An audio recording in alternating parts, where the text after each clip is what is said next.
Hey friends, welcome to Scrapping It Up. I'm Vanessa Peter, and 12 Weeks to Christmas continues. Okay, I had a little bleep. Imagine that, ladies, a little bleep. This is going to be part 3A. And then I've got another one that's 3B. I made 3B first, and I didn't like how I ended that video. So what I done, I made the pocket right.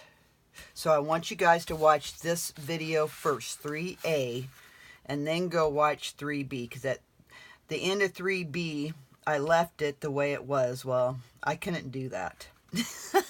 I had to correct it.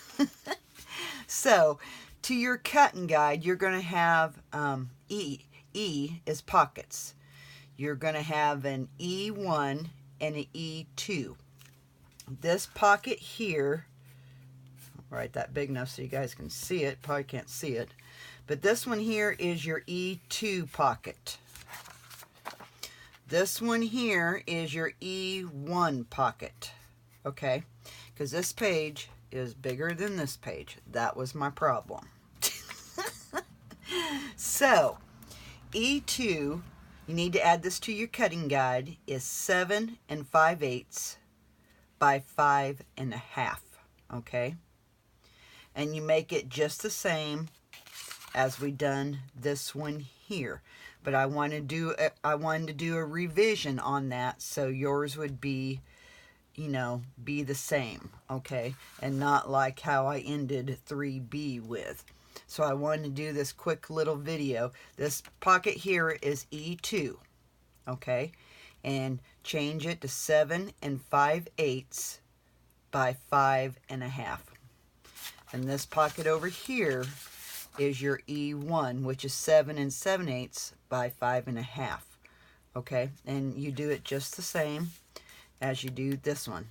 It's just this page here was a 1/4 inch bigger than this page. That's why it was off, because I was measuring for this side and was thinking this side was the same, and it's not. Okay, ladies, so this is video 3A. Make sure you watch this one, then go watch 3B. Okay, so your pocket will be like it's supposed to be. Okay, girls, we will see you in part 4 of the Expandable Folio, the 12 Weeks of Christmas series. If you like this, please hit the subscribe button so you never miss out on any of the projects that I upload. Be sure to check out my feed. I have lots of other tutorials in my feed, and album shares, ladies, for ideas. So, okay, Vanessa signing out. Keep scrapping, ladies. Bye-bye.